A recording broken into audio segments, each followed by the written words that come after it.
Assalamualaikum warahmatullahi wabarakatuh.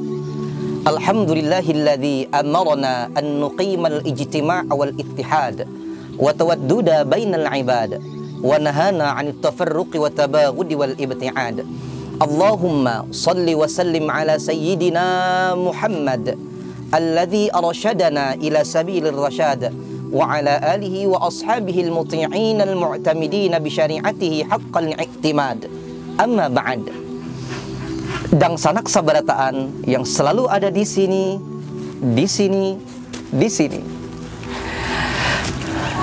Michael Hart dalam bukunya The 100 Ranking of the Most Influential Person in History, yang artinya 100 orang tokoh besar yang paling berpengaruh sepanjang sejarah peradaban manusia di dunia. Di dalamnya ada Adolf Hitler, pencetus gerakan Nazi Jerman. Ada Mahatma Gandhi, pencetus gerakan Satyagraha India. Ada Julius Caesar, pencetus Vini Vici. Ada Lao Tse, pencetus Tao Te Ching. Dan sederetan tokoh-tokoh besar dunia lainnya. Ternyata Michael Hart, yang notabene adalah orang non-muslim, dalam bukunya berjudul 100 orang tokoh yang paling berpengaruh di dunia, tidak meletakkan mereka semua sebagai orang nomor 1 di dunia. Bahkan tidak meletakkan Nabi Isa sebagai orang nomor 1 di dunia. Tapi yang diletakkan sebagai orang nomor 1 di dunia adalah baginda Nabiyuna wa Habibuna Muhammad sallallahu alaihi wasallam. Bahkan kehebatan dan kebesaran baginda Rasulullah sallallahu alaihi wasallam mereka abadikan dalam sebuah ensiklopedia Britannica sebagai the most successful of all prophets and all religious personalities, sebagai seorang pemimpin yang paling sukses di antara para nabi-nabi dan para tokoh-tokoh agama lainnya dalam mereformasi akhlak manusia sedunia. Subhanallah, Masya Allah, Allahumma salli wa sallim ala sayyidina wa maulana Muhammad. Dan sanak sabarataan yang selalu ada di sini. Kita ini sekarang krisis figur, krisis kepemimpinan, krisis tokoh, krisis panutan.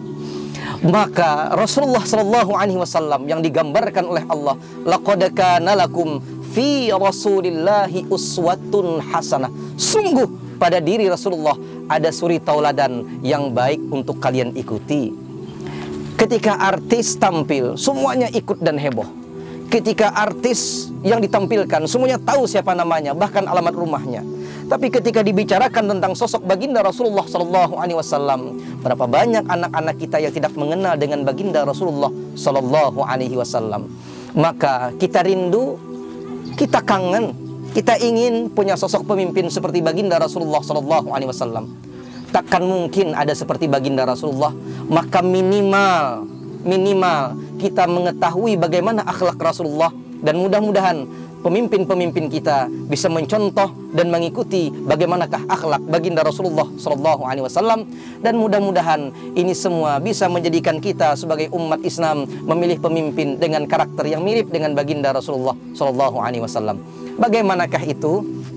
Allah berfirman dalam Al-Qur'an, A'udzu billahi minasyaitonir rajim. Huwallazi ba'atsa fil ummiyina rasulan minhum yatlu 'alaihim ayatihi wa yuzakkihim wa yu'allimuhumul kitaba wal hikmah wa in kanu min qablu lafi dhalalin mubin. Dialah yang mengutus seorang yang ummi, seorang rasul dari golongan yang ummi, dari golongan kalian sendiri. Wa yuzakkihim, mensucikan mereka, wa yu'allimuhumul kitab, mengajarkan mereka Al-Qur'an dan hikmah. Wa in kanu min qablu la fi dhalalin mubin, walaupun sebelumnya mereka berada dalam kesesatan yang nyata. Maka Dr. Sulaiman Al-Asqari dalam kitab beliau Zubdatut Tafsir min Fathil Qadir menyatakan bahwasanya kata al-ummiyin dalam ayat ini yaitu kondisi dan keadaan bangsa Arab pada waktu itu. Bukan hanya ummi, tak sanggup membaca dan menulis, bukan saja ummi mereka tertinggal dalam hal pembelajaran, tapi ummi di situ mereka tenggelam dalam kehidupan jahiliyah secara total.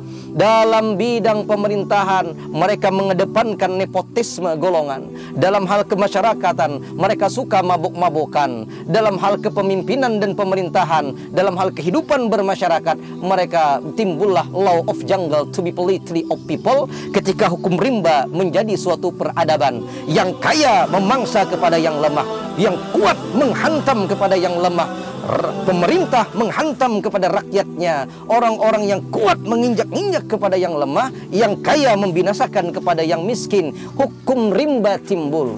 Adanya hukum rimba di mana-mana. Maka dalam kondisi bangsa Arab seperti ini, dalam kondisi yang seperti ini, muncullah sosok seorang panutan yang luar biasa, baginda Nabiyuna wa Habibuna Muhammad sallallahu alaihi wasallam. Rasulullah muncul di situ menjadi figur yang pertama. Apa yang dikatakan Rasulullah, apa yang diajarkan oleh Rasulullah, huwallazi ba'atsa fil ummiyina rasulan minhum yatlu alaihim ayatih. Yang pertama yang disampaikan oleh baginda Rasulullah sallallahu alaihi wasallam, yatlu alaihim ayatih, yaitu menyampaikan ayat-ayat Allah, baik itu ayat Qur'aniyah ataupun ayat kauniyah. Disitulah tugas Rasulullah pertama, menyampaikan ayat-ayat Allah. Maka pemimpin yang bagus adalah pemimpin yang bisa menyampaikan ayat-ayat Allah, agar kita semua kenal dengan ayat-ayat Allah. Yang kedua, wa yu'allimul kitab wa yuzakkihim, yaitu membersihkan manusia dari syirik dan kekufuran. 13 tahun Rasulullah berdakwah di kota Mekah. Apa yang dilakukan baginda Rasulullah?